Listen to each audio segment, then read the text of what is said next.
Okay, so now I'm going to read you the historical facts. The early pioneers of Hayfork Valley frequently used the natural bridge as a picnic site. This borne out by the names and dates engraved in the limestone rock. In 1852, a well-known citizen of Weaverville, J.R. Anderson, was killed, and a small herd of his cattle were driven off by a band of Winnetou Indians.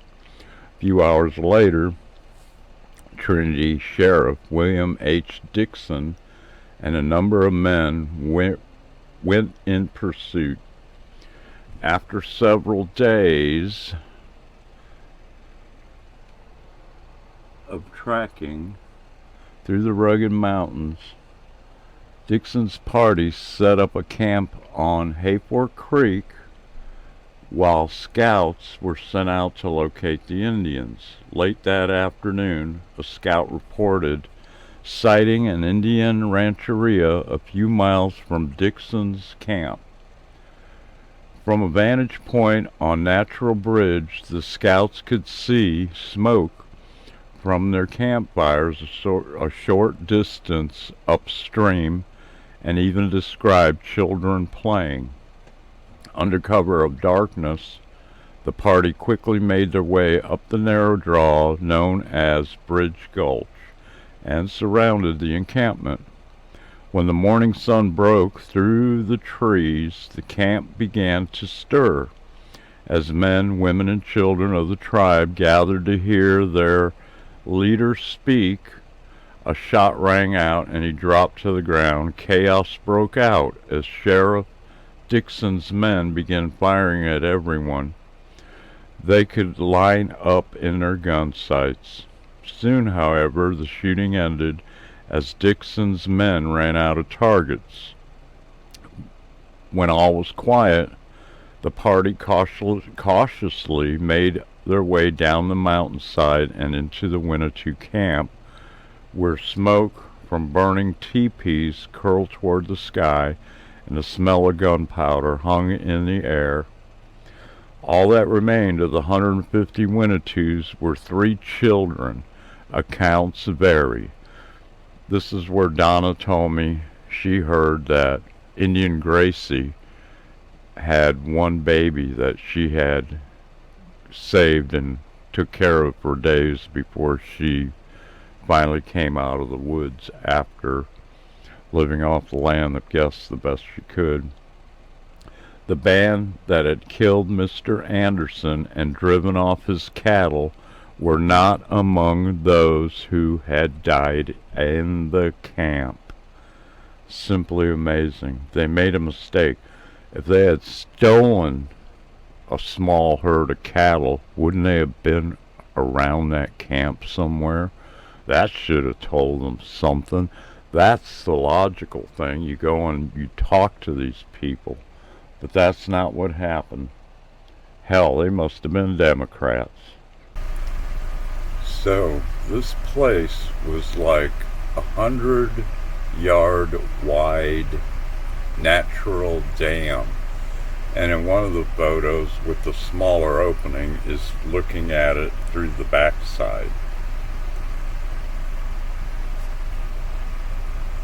The boulder in the front, if you look at that last picture, Samantha is down inside the front opening to give you an idea how big that front opening is. And so I got a text from Donna, who was there talking with Indian Gracie at the bar, and Indian Gracie gave her some of the history from her point of view, since the story I had was she was the only survivor, and she was a baby. I don't know now what to believe, but she was Jim Kerrigan's grandma. So Donna said, she told me that they all took their babies and ran to that place. They went to the stronghold and she watched all of her family and all of her kinfolk massacred, and her and one child were the only survivors.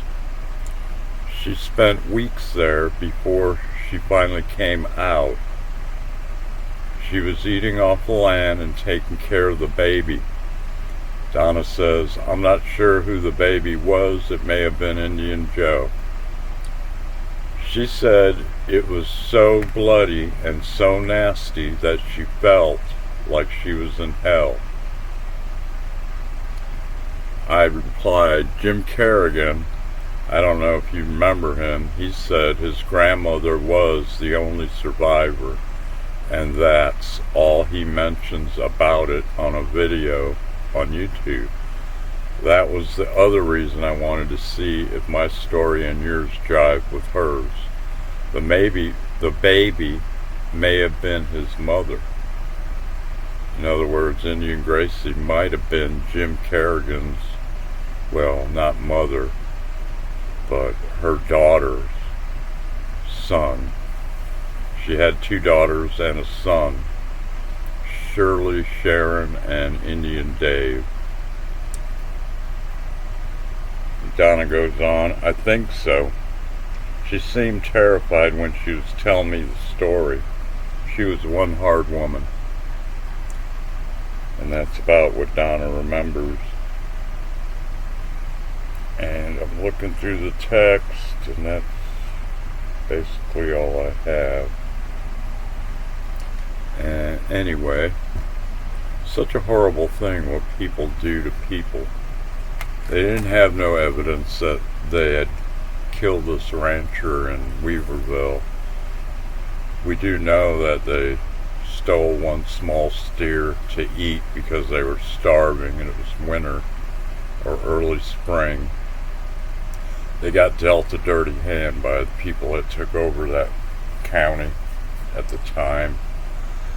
And it's a sad thing, like I said, what people do to people.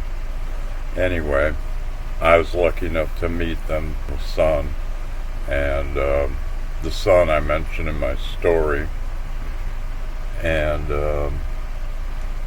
it just blows my mind. Indian Gracie never minded being called Indian Gracie. That's what she went by. She used to call me Motorcycle Mike because at the time I had a motorcycle up there. Anyway, I hope you enjoyed the pictures because it is a beautiful spot, and that's all I have to say about that. So, you know what to do.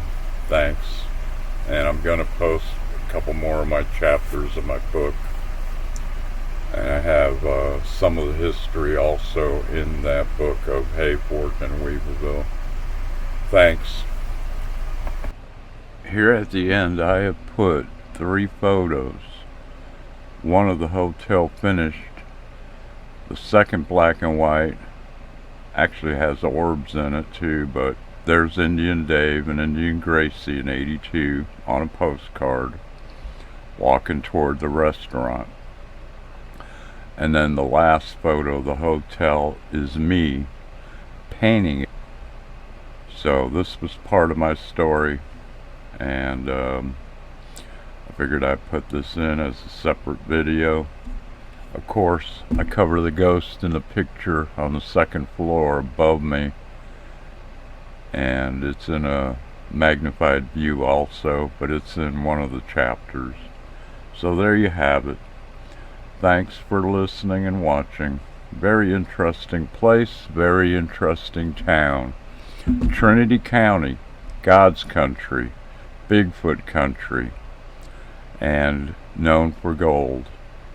I loved it there, and I'll always consider it my home.